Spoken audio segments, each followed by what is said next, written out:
So, surprise, we're talking about Cyclones and Hawkeyes too.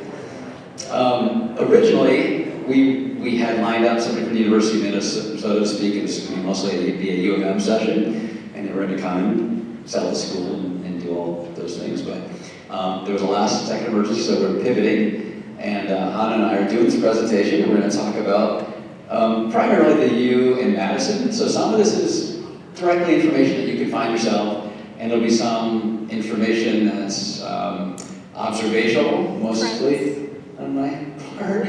Yeah. And so it's some things that we've seen and some ideas. So just know that not everything that comes out of my mouth is directly. I'm not speaking on behalf of Madison or Minnesota or the two Iowa schools. So we've kind of condensed this a little bit. Okay, so we're just calling this large regional university. So obviously these are big schools, and I've always been surprised at some students that would come through my way, and I take them as a small little art school, and they ended up at one of these schools, and they do very well. So in some ways I sometimes plug the large universities. It's not a fit for everybody. They are very big, but they're very different. The U of M, as you know, I don't have to tell you, is very spread out, and the other schools are they're more of a small campus. Well, I wouldn't say small, but enclosed campus feeling. But they're big schools. One of the nice things is, of course, usually you can make big school feel small if you go about the way, but it's hard to make a small school feel big. So that would be always one of the things I would say is an advantage if you don't mind the big university. There's lots and lots of opportunities, social and academic opportunities. You usually have great research facilities, so if you're, especially if you're looking at the sciences, lots of opportunities for research. And so there are many majors. All these have almost any major that you can find. Again, if you want to go search lists and find out which are the best majors within your school, you can. I'm just always sometimes a little skeptical of lists, but a lot of them have just great benefits, great majors, and just lots and lots of opportunities. Potential drawbacks, of course, is that they're big. So especially in those first-year survey courses, there could be 300 students in the course, and there's that loss of personalization. Of course, as students make their way up into their major courses, it'll feel, classes won't be so big depending on the courses, but they're big, and that's not great for all students, but for some students, it's they're not losing anything there. Feeling lost, and if you don't connect anywhere you go, I've seen it almost, it doesn't matter what the school is, it's about connection students make with other students and make with the scene there. The big university, there are different ways to connect it, there are different groups. Sometimes with the smaller schools, they definitely have a feel or a vibe to them. And if it doesn't feel right away, I'll get a number of students who will be at a small school somewhere, and for whatever reason it just doesn't click, and they'll end up transferring to a larger university. At a larger university, there's more opportunities to kind of find your scene. And from my own sons and from other students, they look around, and one of them's at the U, and one of them's at Madison, and wow, there are some really top students here.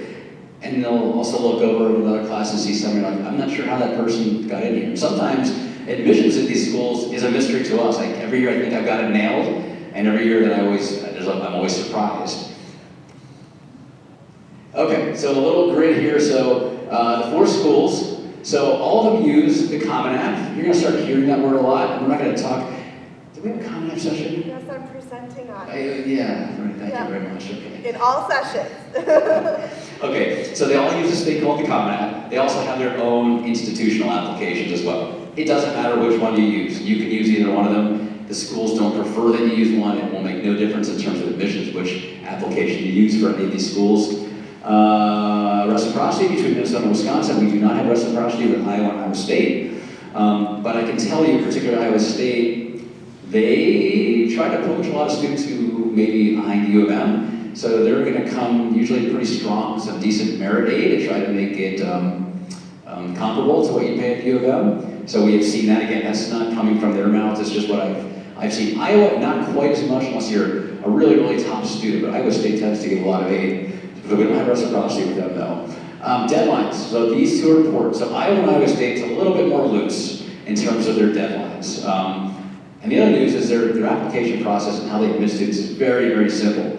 And you're going to know very quickly. In fact, Iowa State will tell you in 2 days whether you got in. Iowa sometimes can take a little bit longer. Madison and U of M, that 11-1 deadline is very, very, very important. Particularly if you really want to make Wisconsin an option, you're going to want to apply by 11-1.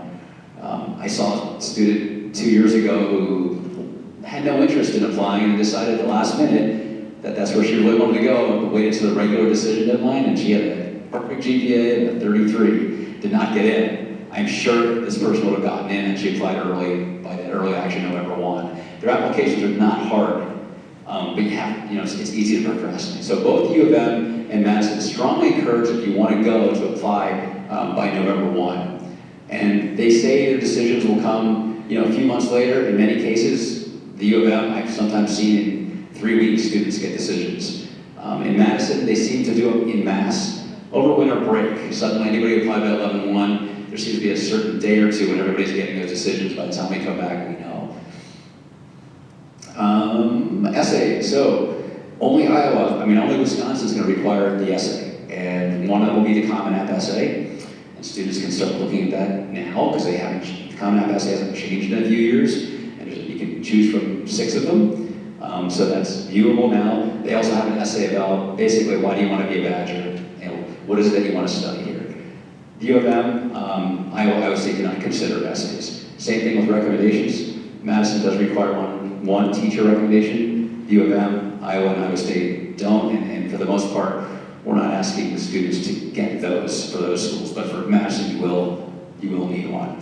What you see on the far right, though, are so these are admitted Washburn High School students over the past 7 years.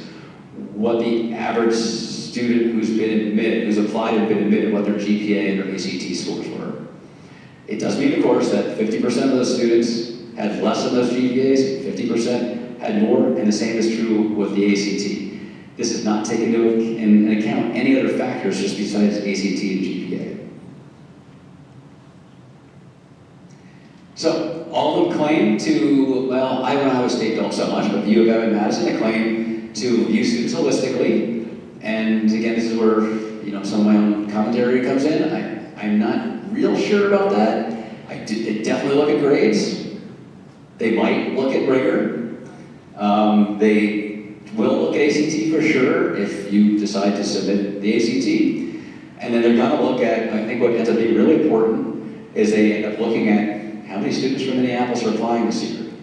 How many from Minneapolis-Washburn are applying this year? How many are we getting from surrounding areas? And which majors they end up applying to. So I can't give you advice in terms of if you want to get into Madison, you should apply, you should go business, or you should go engineering. Every year seems to be different. But I think those end up being really important and really important things. Again, apply early. They're all test optional. I think the consensus among all of us is that if you're at or above the test score you submitted, I personally tell my students, even if you're 2 or 3 points below what their average is, I still would submit the test score personally.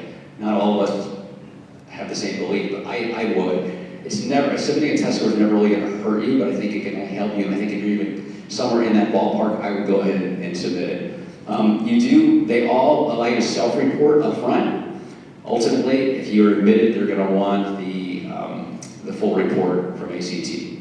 So it's self-report. They don't super score. I know students ask about that. At least they'll tell us that they don't super score, but they're going to take your best overall composite score. That's how they'll look at that.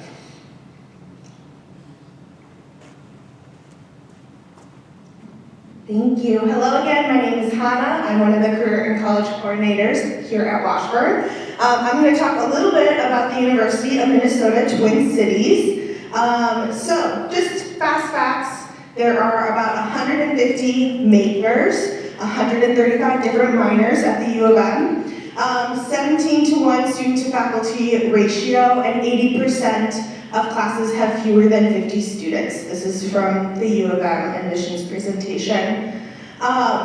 Just simply about their application, pretty simple, just as Mr. Kroll was talking about. You can use the Common App or the Golden Gopher application. one application is used for the freshman admission, as for the university honors program, as well as any academic scholarships. So your application for the school will be for all three of those. You will be choosing 2 colleges in your application. I'll be talking about what each of those colleges are, so that you will be kind of ranking them. If you're unsure which to list as your first choice, talk to your high school counselor, or you can also reach out to our U of M rep as well. Like I said, they use the Common App, the Golden Gopher. You are going to be reporting all of your grades. It's a very tedious process. It takes a while. Erica and I are here to help students to do that, but you do have to put in all of your grades from 9th grade through 12th grade, all of the quarters. There is an application fee, there are fee waivers, and then like Mr. Kroll said, ACT, SAT, essay, letter of rec are not required for admission. Transcript will be required once you have confirmed enrollment. So the U of M, they say, holistic review. They're looking at a variety of different factors. A lot of things go into their decision on whether or not you will be accepted, deferred, or denied. But they're looking at your coursework, rigor, rank, GPA, ACT, if you send them, academic interests, what you're choosing to study, all of that. So this is just for the U of M specifically, looking at the breakdown by college. So they have 8 different colleges that freshmen can be admitted to when they apply. And then we've got the mean, or the most students, 50% average, and then some are less and some are more in terms of the GPA, ACT, and high school rank. A lot of times our college rep from the U of M will say the College of Liberal Arts. That's where a lot of students choose to start their journey at the U of M because that is where a lot of or all of the undecided majors will end up within that college. You do have some flexibility to move from college to college if you choose a major, but there is an application process for that. The most competitive college to get into definitely would be the School of Nursing. You have to apply by November 1st if you want to be considered to be a nursing student at the U of M, as well as the Carlson School of Management. So like I said, there are 8 different colleges that students can apply to once they are, or when they are applying to the U of M. That is kind of how the U of M, like Mr. Kroll was saying, makes a really, really big university feel kind of small. That college will be your community, your home, where you'll spend a lot of your time, your classes, and you'll meet a lot of your friends through that specific college. So that's one way that the U of M can make a really big school that's sprawled all across the Twin Cities feel really small, unique, and make that big school feel a good fit for you. So like I said, the standards are a little different when you are applying to the University of Minnesota versus any of the other U of M campuses like UMD, Morris, Crookston, and Rochester. You are able to share your app. If you apply through the Common App, you can just add those other U of M schools to send your application to those schools as well. If you are applying through the Golden Gopher, you can also choose to share that application with other U of M colleges and see if you would be admitted to those schools. But specifically for the University of Minnesota, the requirements to be admitted are 4 years of math, which is different than a high school graduation. I'm looking at Mr. Kroll to confirm. 4 years of math, that is different than a high school graduation, or for Minneapolis. Correct. Correct. So if you are planning on wanting to go to the U of M, you do want to make sure you're taking math in your senior year. 2 years of a single world language is also required to be admitted, as well as students applying to the College of Biological Sciences. You must have classes within biochemistry, and physics.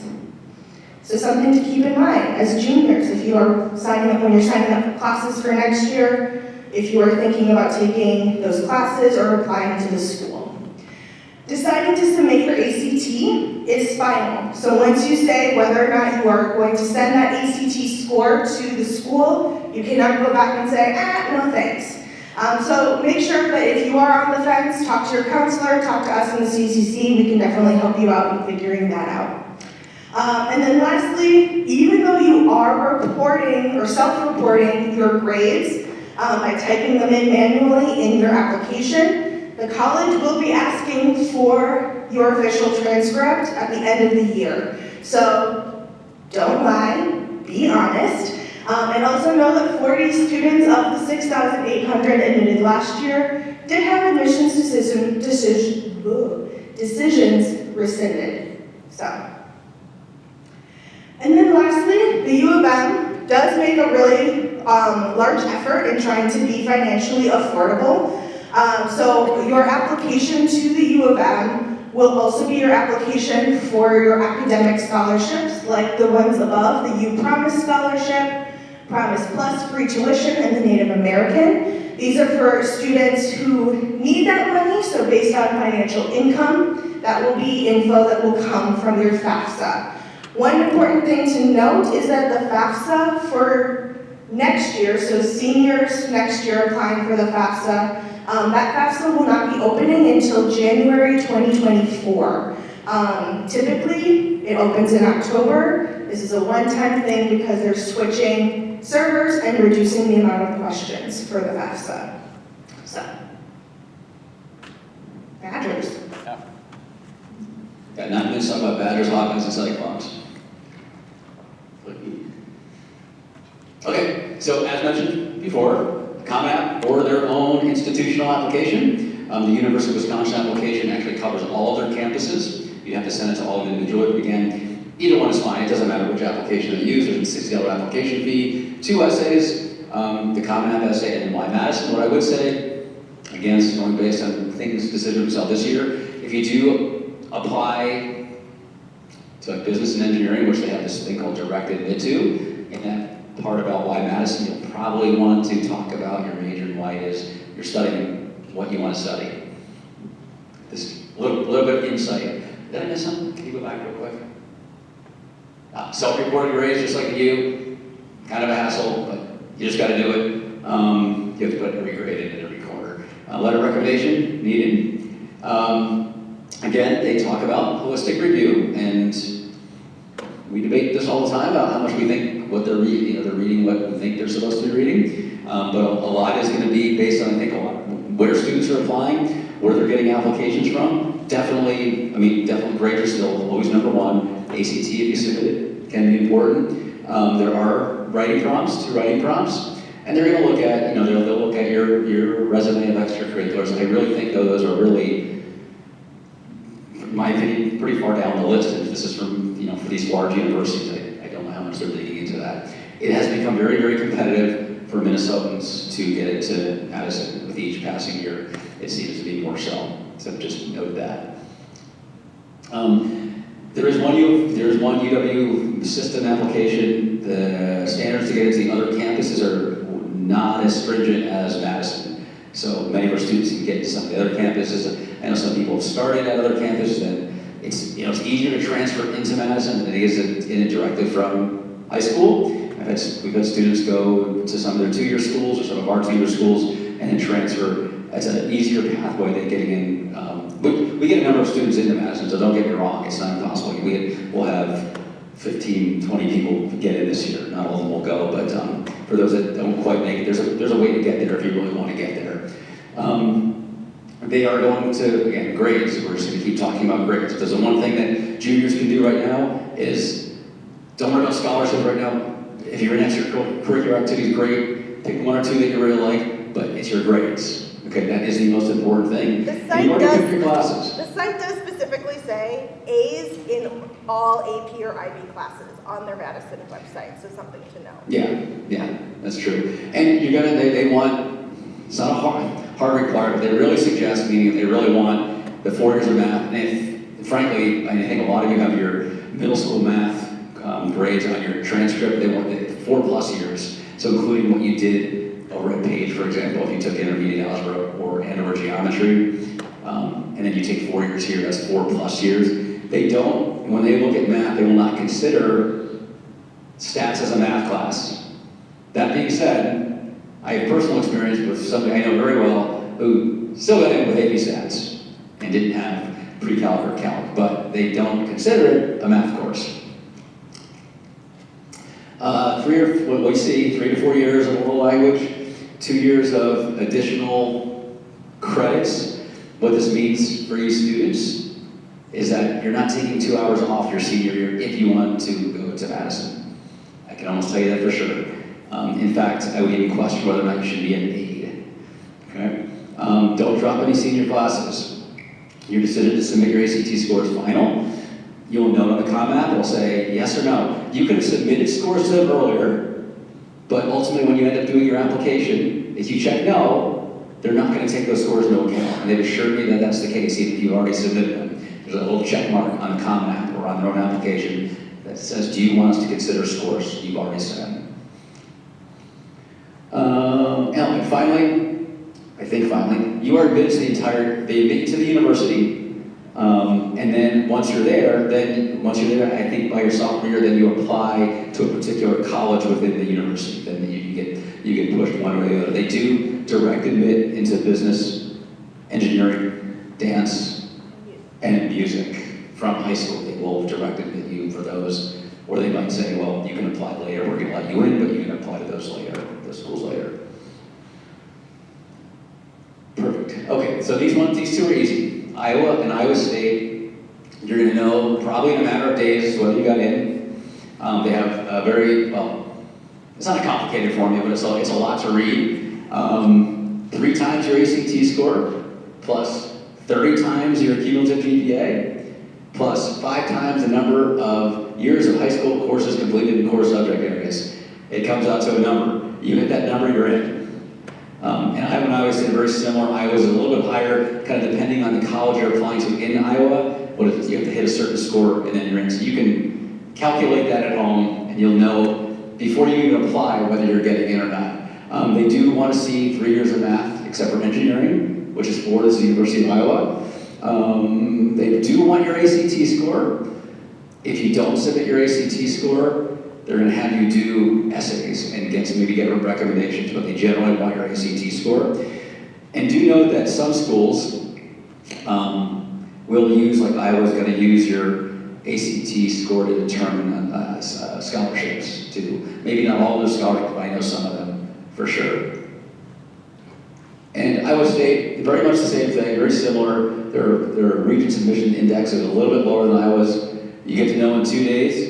And they do, as I mentioned earlier, they go after a lot of our students. I say go after, I don't mean that in an aggressive sense. Well, yeah, kind of aggressive. Actually, they want students from Minnesota and students who are thinking that Minnesota's a direct competitor.